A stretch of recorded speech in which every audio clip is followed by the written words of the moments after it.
Ya, salam, salam semuanya, luar biasa. Terima kasih Bapak Ibu untuk kesetiaannya ibadah bersama-sama kami. Saya bersyukur boleh melayani Bapak Ibu dimanapun berada. Saya tahu ini sebuah kehormatan bagi kami untuk menjadi berkat bagi setiap kita dimanapun Bapak Ibu berada.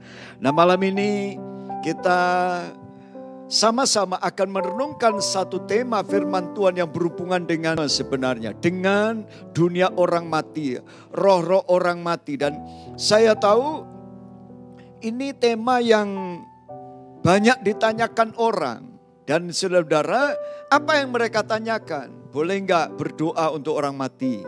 Boleh enggak saya ke kuburan? Boleh enggak saya minta tolong kepada nenek moyang? Nah, itu banyak pertanyaan-pertanyaan. Dan malam ini waktu saya akan sampaikan firman Tuhan ini, kita akan sama-sama renungkan. Saya rindu saudara akan mengerti, memahami, dan saudara akan benar-benar disingkapkan rahasia firman Tuhan ini dengan benar. Ketika firman Allah disampaikan dengan benar dan Bapak Ibu menerima kebenaran firman, maka akan terjadi kemerdekaan. Saya tahu banyak orang masih takut dengan orang mati. Saya tahu banyak orang takut dengan roh yang gentayangan gitu kan. Saya tahu banyak orang takut dengan hantu. Nah, malam ini kita akan singkapkan semua. Saya rindu tidak ada roh ketakutan karena Roh Kudus bukan roh ketakutan. Saudara diberikan Roh Kudus yang lebih besar dari roh apapun.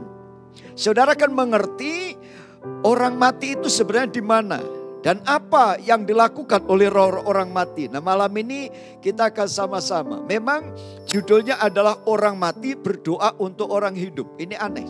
Biasanya kita sibuk mendoakan orang yang meninggal, kita doakan supaya masuk surga, supaya jalannya diperluas, diterima di sisi Tuhan.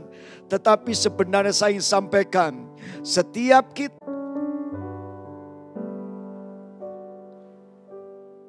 ya, puji Tuhan, kita malam ini bersama-sama untuk merenungkan firman Tuhan di dalam Lukas pasal yang ke-16. Mulai ayat 23 sampai ayat yang ke-29 kita akan baca sama-sama.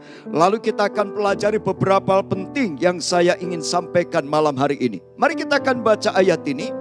Dalam kitab Injil Lukas pasal 16 ayat yang ke-23.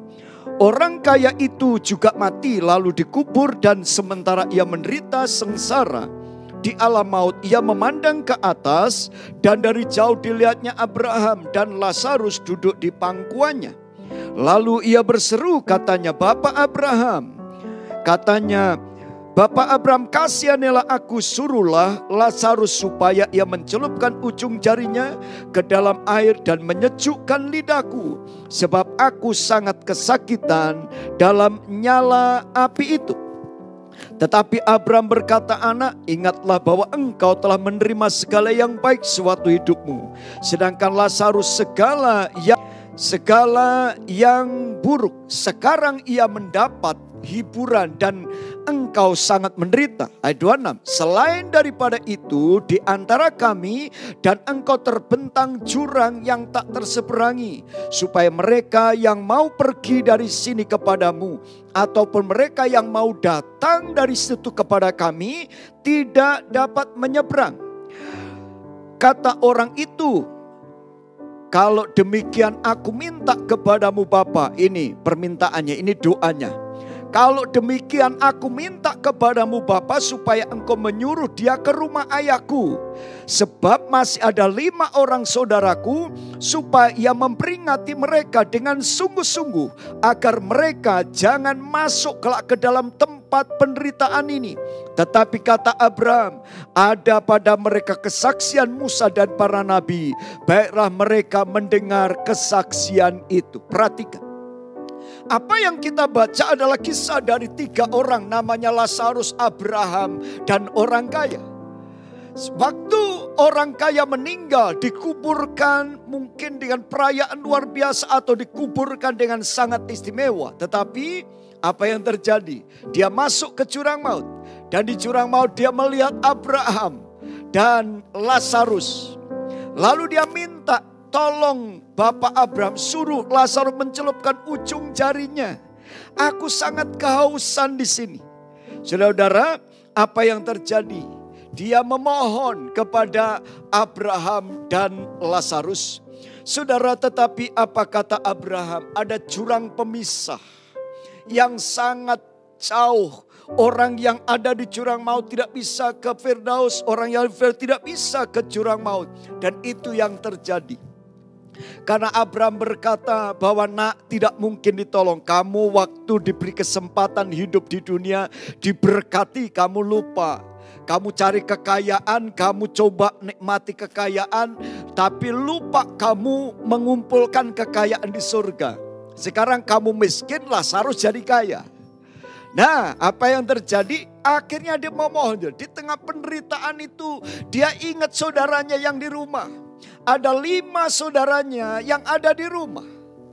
Itulah doanya. Apa doanya, saudara? Yang dikatakan, kalau demikian, aku minta kepadamu, Bapa, supaya engkau menyuruh Lazarus ke rumahku. Banyak orang berkata orang yang hidup mendoakan orang mati. Tetapi saya ingin sampaikan, ternyata orang mati karena dia tahu bagaimana penderitaan di api neraka. Di dalam jurang maut itu, maka dia ingat saudara-saudaranya. Kalau bisa kakakku, adikku, keluargaku gak masuk neraka. Aku sudah telanjur, aku gak punya kesempatan lagi. Aku sudah terlambat. Lalu dia ingat, saudara. Apa yang diingat? Dia mungkin minta, Tuhan, kirimkan Lazarus pulang ke rumah. Ke rumahku, tolong kasih tahu ayahku, tolong kasih tahu ibuku, tolong kasih tahu keluargaku. Tetapi Abraham berkata, kalau dia tidak percaya kepada berita para nabi, maka walaupun ada orang bangkit dari orang mati pun, tidak akan pernah mereka mau percaya. Maka dari itu, saudara-saudara, saya sampaikan malam hari ini, banyak orang berdoa untuk orang mati, tetapi ternyata orang mati lebih banyak berdoa untuk kita. Nah, saudara, maka itu malam ini kita akan sama-sama. Saudara, kita akan bicara tentang dunia orang mati atau hubungan dengan roh orang mati, namanya spiritisme. Nah, kita lihat apa itu spiritisme. Dalam Kamus Besar Bahasa Indonesia, spiritisme adalah pemujaan kepada roh orang mati. Kepercayaan bahwa roh orang yang hidup bisa berhubungan dengan roh orang mati. Nah, ajaran dan cara memanggil roh ini namanya spiritisme. Jadi kata spiritisme adalah pemujaan kepada roh orang mati. Arti lain dari spiritisme adalah kepercayaan bahwa roh dapat berhubungan dengan manusia yang hidup. Jadi orang meninggal dapat berhubungan dengan orang yang hidup. Nah, kita lihat spiritisme dalam bahasa Yunaninya itu pharmakia. Pharmakia itu artinya pembiusan. Karena pada waktu orang memanggil roh-roh jahat waktu itu, seringkali menggunakan sihir, obat bius dipakai untuk mereka memanggil roh-roh itu.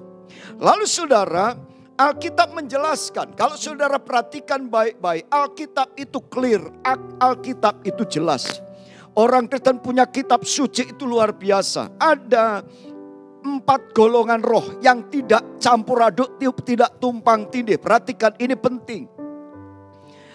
Ada 4 golongan roh. Yang pertama roh Allah. Yang kedua malaikat.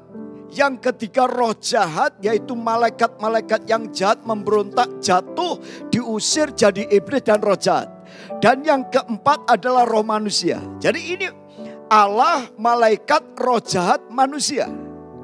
Nah, ini harus diingat baik-baik. Kenapa? Kalau saudara tidak paham itu nanti campur baur. Ya. Lalu saudara, ada orang bertanya nih, ada satu kepercayaan, ada nggak reinkarnasi? Nah, reinkarnasi itu apa? Reinkarnasi adalah kelahiran kembali. Orang bertanya, kalau kamu jadi orang baik, nanti lahir lebih baik lagi. Nah, tetapi apakah ada reinkarnasi? Alkitab menjelaskan begini. Reinkarnasi itu tidak ada dalam Alkitab. Karena Pengkhotbah pasal 12 ayat 7 dikatakan begini. Dan debu akan kembali kepada tanah. Karena manusia diciptakan dari debu tanah. Seperti semula dan roh kembali kepada Allah yang mengaruniakan. Ibrani 9 ayat 27. Dan sama seperti manusia ditetapkan untuk mati hanya satu kali. Ya, enggak berulang-ulang, ya kan? Lahir lagi, mati lagi, lahir lagi, mati lagi, muter aja terus, saudara. Capek banget ya orang, enggak nyampe-nyampe ke surga, saudara ya. Nah, saudara ingat baik-baik. Tadi saya jelaskan ada 4 golongan roh. Roh Allah, malaikat, manusia, dan iblis, saudara. Ada 4 ini. Nah, binatang sampai kapanpun tidak bisa jadi manusia. Nah, binatang, coba PowerPoint. Nah, binatang tidak punya roh dan pikiran. Binatang hanya punya nyawa, naluri untuk bertahan hidup. Perhatikan baik-baik. Binatang tidak punya roh, tidak punya pikiran. Kalau binatang punya pikiran udah nyerang saudara nih. Oh, itu ayam mau dipotong kabur, saudara ya. Oh, sapi mau dipotong ngamuk, saudara. Makanya nggak punya pikiran. Apa yang ada pada binatang itu hanya naluri untuk bertahan hidup. Lapar dia makan. Naluri untuk melanjutkan keturunan, mereka kawin. Waktu takut mereka lari. Hanya ada itu. Dia tidak punya pikiran. Nah, binatang sampai kapanpun tidak bisa jadi manusia. Manusia juga tidak akan pernah jadi binatang. Walaupun manusia kelakuannya kayak binatang, saudara. Tapi tetap manusia. Binatang aja tahu membedakan laki perempuan. Tetapi orang kadang gak bisa membedakan. Laki sama laki bisa jatuh cinta, saudara. Jadi lebih buruk dari binatang. Tetapi saya ingin katakan bahwa binatang tidak akan pernah jadi manusia. Kalau binatang jadi manusia itu taman safari rame. Monyet jadi orang. Nah, saudara. Wah, pengunjung taman safari akan melimpah, saudara. Mujizat akan terjadi, gitu kan. Gak pernah. Jadi sampai kapanpun reinkarnasi itu adalah kebohongan. Tidak ada. Saya sampaikan Alkitab menjawab. Manusia sekali lahir dan sekali mati. Dan kembali kepada Allah. Tidak pernah lahir kembali. Nah, saudara. Lalu ada orang bertanya. Nah, kalau ada orang mati gentayangan bener nggak tuh? Nah, saudara ya. Orang mati rohnya gentayangan. Tapi Alkitab berkata begini. Coba baca Alkitab kita. Nah, perhatikan. Roh orang mati nggak pernah gentayangan. Karena dalam Wahyu pasal 14 ayat 13. Dan aku mendengar suara dari surga berkata apa? Tuliskanlah, berbahagialah orang-orang mati yang mati dalam Tuhan sejak sekarang ini. Sungguh kata roh supaya mereka boleh beristirahat dari jerih lelah mereka. Karena segala perbuatan mereka menyertai mereka. Orang mati itu semua istirahat. Kalau istirahat keluyuran enggak? Kalau istirahat ya istirahat. Nah, jadi berhenti, enggak ada yang keluyuran. Makanya saudara-saudara, orang-orang yang penakut itu, saudara, waduh, ini orang mati dulu saya juga takut sama orang mati. Tapi sekarang saya lebih takut sama orang hidup daripada orang mati. Orang hidup masih bisa tonjok saya, tapi orang mati udah gak bisa. Saya tonjokin pun diem, saudara. Tapi gak pernah saya tonjok orang mati. Nah, saudara, gak kata kepadamu sesungguhnya hari ini juga engkau akan ada bersama-sama dengan aku dalam Firdaus. Ini kata Yesus kepada siapa? Kepada orang yang disalibkan di sebelah Yesus. Yang berkata Tuhan Yesus, kalau engkau datang ingat aku ya. Saudara tahu siapa? Dia itu penjahat. Dihukum mati karena kejahatannya. Tapi hari itu bertobat. Di detik-detik terakhir waktu dia mau mati bertobat. Tuhan Yesus langsung bicara, hari ini juga kamu akan ke Firdaus. Itu tempat peristirahatan bagi orang yang diampuni dosanya ada di Firdaus, saudara. Jadi saudara, jangan dikacaukan dengan ajaran agama lain. Ya, orang Kristen itu Alkitabnya jelas. Katakan jelas. Alkitab kita sangat jelas, ya. Maka dari itu kita akan lihat. Juga dikatakan bahwa saudara-saudara dalam pengkhotbah dalam Amsal dikatakan ayat pasal 216, Orang-orang yang menyimpang dari jalan akal budi akan berhenti di tempat arwah-arwah berkumpul.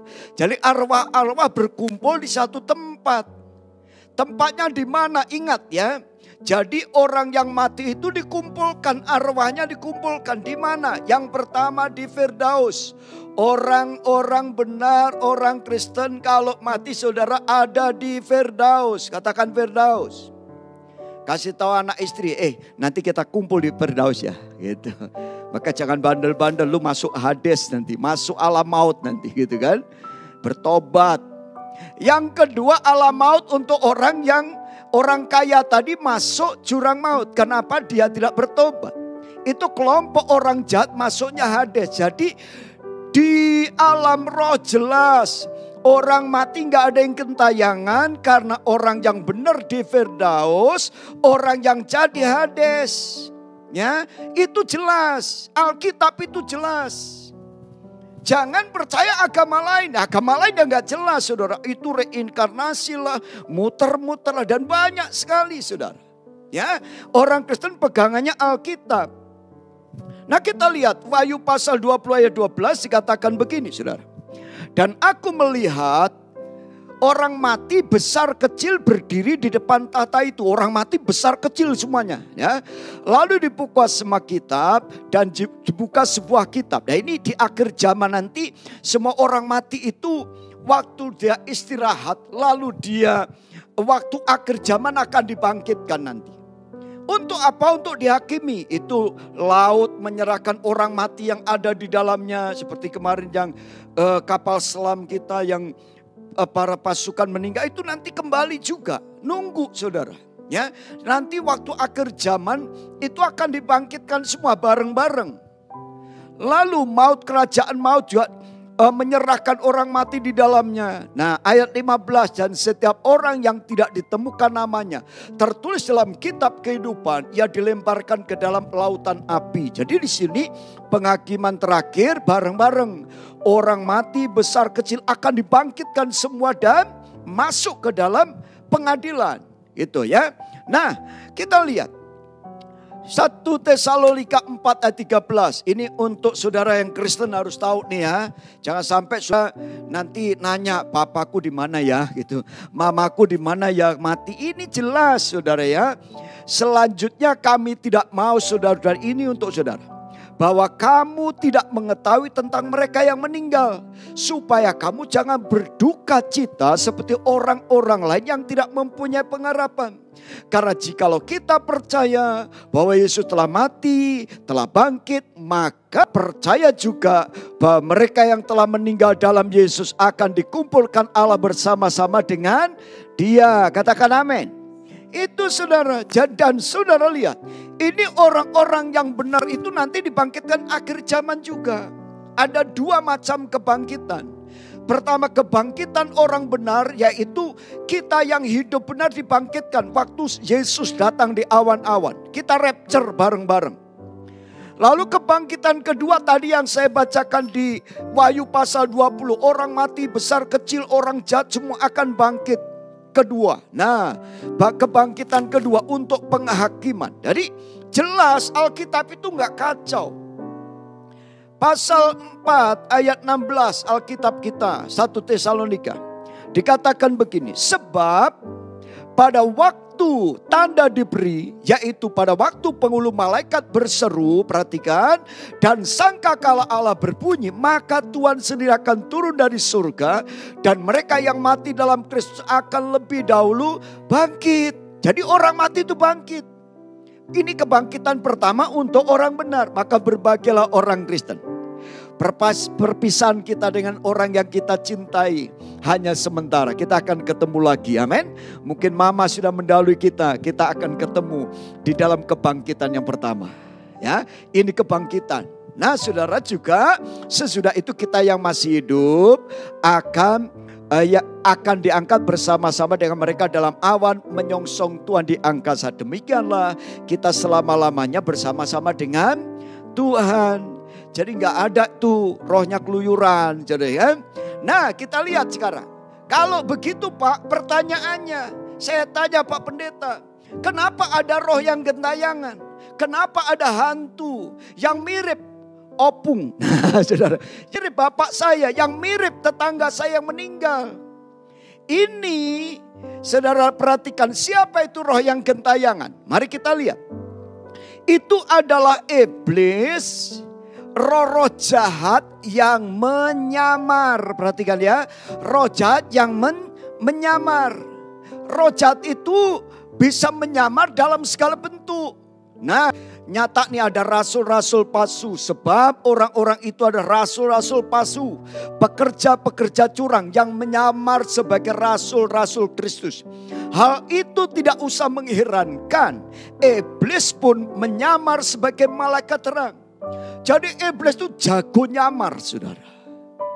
Nyamar apapun bisa. Jadi engkong bisa. Jadi tetangga bisa. Jadi kongco bisa, jadi opung doli bisa, jadi mbah kakung bisa, jadi mbah putri bisa, saudara. Itu iblis jago nyamar. Ingat ya, orang yang mati semuanya istirahat di Firdaus atau di Hades. Gak ada yang keluyuran. Ya, kasihan banget kalau keluyuran itu, kehujanan, kepanasan gitu kan. Mau makan gak bisa makan karena roh ya. Nah kita lihat, nah perhatikan. Slide. Nah kita lihat. Hal itu tidak usah terjadi, bukanlah suatu yang ganjil jika pelayan-pelayan menyamar sebagai pelayan-pelayan kebenaran. Kesudahan mereka akan setimpal dengan perbuatan mereka. Perhatikan, iblis jago nyamar. Ya, ada nabi palsu, semua itu samaran-samaran.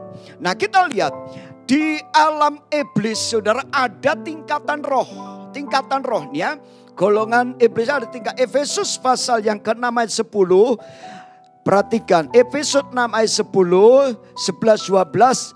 Firman Tuhan katakan begini. Akhirnya hendaklah kamu kuat di dalam Tuhan dan di dalam kekuatan kuasanya. Jadi saudara harus kuat ya.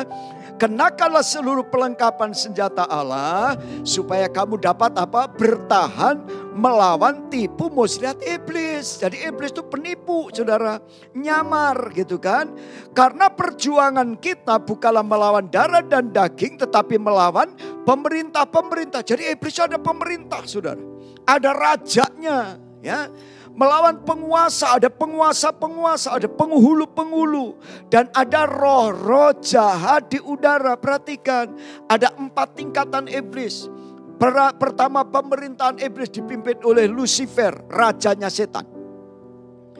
Penguasa-penguasa, ada gubernur, bupati, wali kota, ada, saudara. Lalu ada penghulu-penghulu dunia yang gelap. Lalu yang keempat ada roh-roh jahat di udara. Itulah yang seringkali disebut jin, hantu, pasukan roh jahat. Yang nyamar jadi pocong, yang nyamar jadi kuntilanak. Ya kuntil bapak, kuntil engkong. Semua nyamar. Itu saudara, itu roh-roh jahat itu. Nah dengar ya. Jadi yang nyamar itu roh-roh itu. Roh orang mati tetap istirahat, menunggu sangkakala berbunyi baru bangkit. Itu saudara. Ya, jadi jangan dikacaukan dengan ajaran agama lain yang nggak jelas, saudara. Alkitab itu luar biasa, ya. Jadi saudara, malam ini saya rindu saudara mengerti dan saudara memahami dengan benar. Nah, ada orang berkata begini, Pak, katanya jin itu ada jin baik, ada jin kafir. Ada jin yang beragama. Nah, jin itu golongan siapa? Jelas. Alkitab berkata begini. Coba perhatikan di Alkitab kita. Ini Alkitab loh saudara. Saudara pegangan saudara Alkitab. Perhatikan baik-baik. Jin adalah golongan roh jahat. Jadi gak ada jin baik. Gak ada jin yang agamanya Kristen.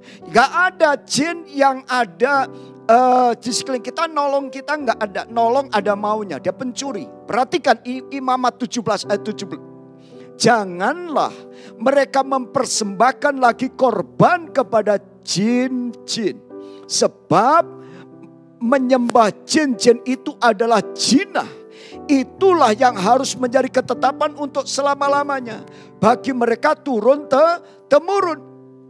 2 Tawayyah juga. dan mengangkat bagi dirinya imam-imam untuk bukit pengorbanan, untuk jin-jin, dan untuk anak lembu emas, lembu jantan yang dibuatnya. Ini Raja Israel Utara nyembah jin. Jin itu golongan setan. Kalau orang Kristen itulah hebat. Jinnya diusir, celananya dipakai. Makanya pakai celana blue jean. Dia ditengking setannya, celananya dipakai, maka sudah pakai celana blue jean gitu kan. Nah saudara lihat, orang Kristen gak perlu Alkitab saudara ditambah dengan Alkitab orang lain. Nah saya dulu itu Muslim saudara, saya tahu dalam kepercayaan agama Muslim dulu saya diajarkan bahwa kita percaya, orang Muslim percaya 4 kitab. Kitab pertama Taurat, kedua Zabur, ketiga Injil, keempat Al-Quran. Itu rukun iman, itu pengakuannya. Jadi orang Kristen gak perlu tambahan yang terakhir. Kitab Taurat, kitab Mazmur, kitab Injil itu ada di Alkitab, saudara.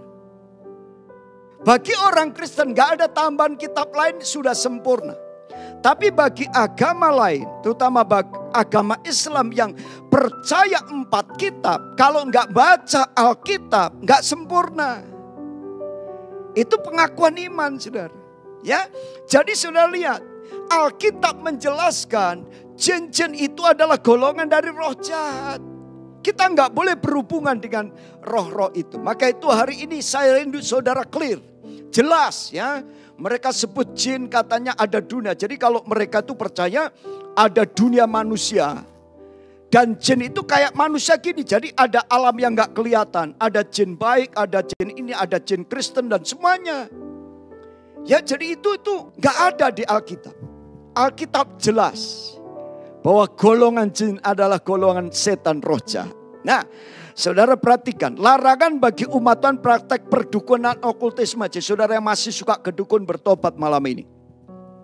Di antara kamu janganlah didapati seorang pun yang mempersembahkan anaknya laki-laki atau anaknya perempuan sebagai korban dalam api, atau seorang yang menjadi petenung, peramal, penelaah, penyihir, seorang pemantra, ataupun seorang bertanya kepada arwah. Perhatikan. Dan para peramal meminta petunjuk kepada orang-orang mati. Ingat, orang mati gak bisa diminta petunjuk. Sebab setiap orang yang melakukan hal ini adalah kekejian bagi Tuhan. Dan oleh karena kekejian-kekejian inilah Allah menghalau mereka dari hadapanmu. Ini orang Kanaan dihalau Tuhan karena mereka melakukan ini. Sihir, tenung, ramal, semua ada di sana. Oke, orang yang dirasuki roh peramal harus dihukum mati. Nah, kita ngundang orang untuk orang yang supaya kerasukan gitu kan. Nah kita lihat Imamat 20 ayat 26. Nah, kuduskanlah bagi kamu sebab aku ini Tuhan. Aku ini Tuhan kudus dan aku telah memisahkan kamu dari bangsa-bangsa lain supaya kamu menjadi milikku. Apabila seorang laki-laki atau perempuan dirasuk arwah atau roh peramal, pastilah mereka dihukum mati. Mereka harus dilontari dengan batu dan darah mereka tertimpa kepada kepala sendiri. Jelas. Alkitab jelas, saudara gak boleh main-main dengan perdukunan. Orang Kristen diberi kuasa. Nah ini penting. Orang Kristen diberi kuasa untuk mengusir segala bentuk roh jahat. Lukas 9 ayat 1 dikatakan begini. Lukas 9 ayat 1. Halo, Lukas 9 ayat 1.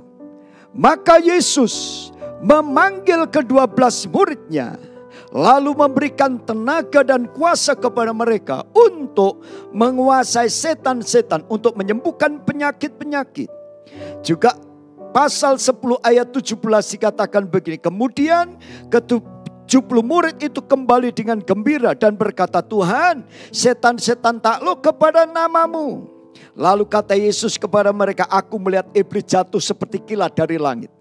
Sesungguhnya aku telah memberikan kuasa kepada kamu untuk menginjak ular dan kalajengking, dan kuasa untuk menahan kekuatan musuh sehingga tidak ada yang membahayakan kamu. Tuhan berikan kuasa kepada kita. Jadi kalau ada hantu jangan takut. Karena hantu itu saudara di masing-masing daerah beda. Di Amerika nggak ada pocong saudara. Kalau Amerika nggak ada pocong, kenapa? Karena memang mereka nggak percaya itu. Ya, pocong itu adanya di sini saudara kan. Orang pikir kalau ada pocong muncul di sana, orang pikir lucu amat nih. Ini buntelan apa nih? Yang mereka takuti Dracula. Nah, Dracula nggak ada di Indonesia. Karena mereka percaya rohnya di sana. Masing-masing daerah punya roh. Kalau ada di Medan ada Begu Ganjang. Itu roh yang panjang gitu kan. Kalau di Jawa ada namanya Genderowo. Nah, ada namanya apa itu? Wewe Gombel. Nah, saudara, Wewe Gombel. Nah, saya diingetin, hati-hati ya, jam 12 siang jangan ke kali. Ada Wewe Gombel sedang berjemur. Nah, saudara, wow, itu neneknya segede bantal, kata saudara. Waduh, itu Wewe Gombel. Dan kalau anak kecil suka dicuri, disumputin di balik. Ya itu neneknya, saudara. Itu katanya. Ada Banaspati, ada Gondoruo, macam-macam. Dan itu nggak ada di sini. Ada yang di Jawa. Masing-masing iblis tahu apa yang ditakuti orang Jawa, apa yang ditakuti orang Amerika, apa yang ditakuti orang Sunda, apa yang ditakuti orang Medan. Itulah iblis nyamar seperti itu. Maka itu saudara, bentuk hantu itu beda-beda dimanapun.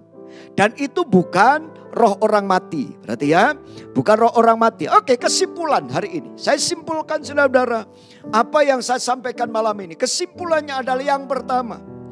Tidak boleh lagi berdoa untuk orang mati. Yang gak perlu percuma saudara. Saudara mau doa sampai mati pun orang yang sudah di akhirat gak bisa berubah. Sudah gak bisa gitu loh. Ya, makanya orang yang mati tadi bilang, ya udah ingat saudaranya gitu, tolonglah. Yang di dunia masih bisa berubah, tapi udah mati gak bisa berubah. Mau dikasih apapun gak bisa. Minta tolong juga gak boleh ke mereka. Kesempatan hanya selama hidup. Kalau sudah mati tidak bisa ditolong. Ya, dan kesempatan itu sekarang, bertobat sekarang. Yang kedua, roh orang mati tidak ada yang gentayangan. Perhatikan ya. Itu adalah roh jahat yang menyamar. Semua orang mati sudah ada tempat des atau di Firdaus. Itu yang kedua. Yang ketiga, orang Kristen dilarang untuk datang ke dukun paranormal, tenung, santet. Akan dihukum mati oleh Tuhan, artinya kena kutuk. Gak boleh ya, tolong baik-baik. Mulai malam ini bertobat semuanya.